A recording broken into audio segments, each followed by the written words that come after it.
without the resurrection, we have no assurance that Christ accepted the payment.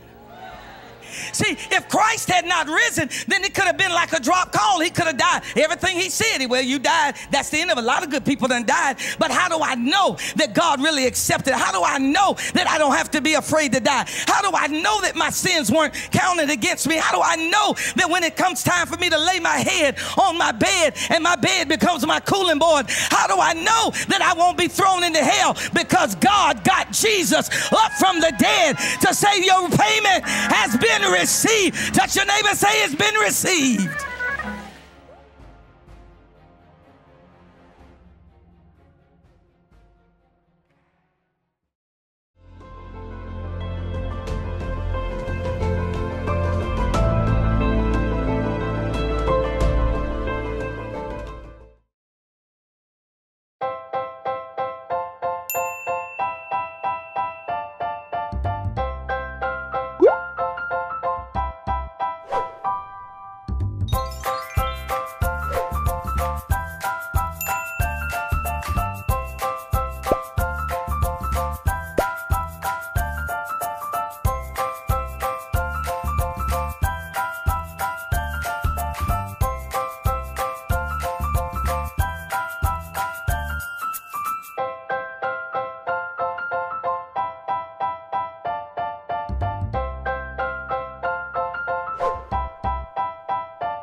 You know, if you fail when you're fasting, start right back.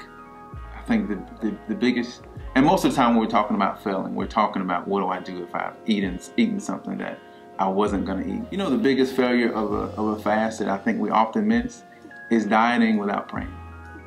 You know, in other words, we change our diet, but we really don't commune to God. You know, in Isaiah 58, they talk about, you know, is this the fast that I've chosen? And he talks about when God was telling his people about the fast that he chose. A failed fast wasn't, I don't know if he even brought up what they ate. You know, he brought up, you know, when you're fasting, this is the fast that's supposed to loose the bands of wickedness. It's supposed to set the oppressed free. I think probably most of the time what we think about as a failed fast probably doesn't have as much to do with what we eat. Now, should we keep to what we say we're going to do? Absolutely, because that's how we say no to our flesh.